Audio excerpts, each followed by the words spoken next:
Ito yung kanyang itsura. So ilalagay po natin sa dyan, sa loob po bago po tayo magbubong. Lalatag po natin yung kanyang insulation. So pag nalatag po natin, saka po tayo magbububong na mga guys.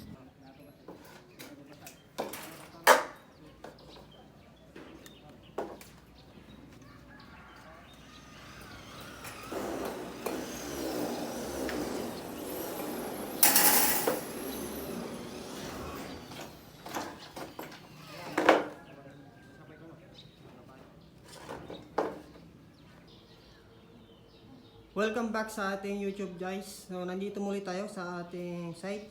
So ongoing po tayo. Tayo po ngayon ay nagbububong ngayon. So makikita po natin, meron po siyang nakalatag na insulation. So bakit po tayo maglalagay ng ganito? Ang dahilan kung bakit po tayo maglalagay, para hindi po mainit yung ating bahay. So kikita po natin yan, ganyan po siya. So dapat nakalatag po talaga yung insulator. So dito nga guys, ang ating walling na ginamit is yung steel matting styro. So double ang lamig. Malamig po sa taas, tapos yung ating pong walling is malamig pa rin kasi nga ito yung ginamit po natin ay steel matting walling. So yan po yung linalagay natin para malamig po yung ating bahay. So yan guys, pansin po natin yan.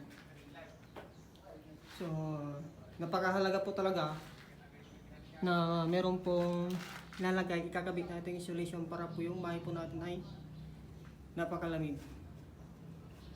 Pagkatapos yan guys, pag nabubugo na po natin, magsisiling po ulit tayo guys. So pag nagsiling na, ay mas lalong lalamig pa uli yung ating mga kwarto o ating yung bahay. So ito yung kanyang purpose. Double purpose po siya. Malamig na po yung ating walling kasi po ang ginamit po natin dito ay yung steel matting styro. Plus yung insulation na atin pong nilagay sa taas. At magsisiling po ulit tayo pagtapos nating magbubong. So napakalamig na po yung bahay nating titirahan.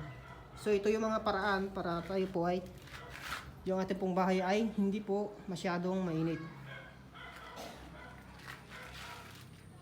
So yan nga guys yung ating ongoing natin ginagawang bahay.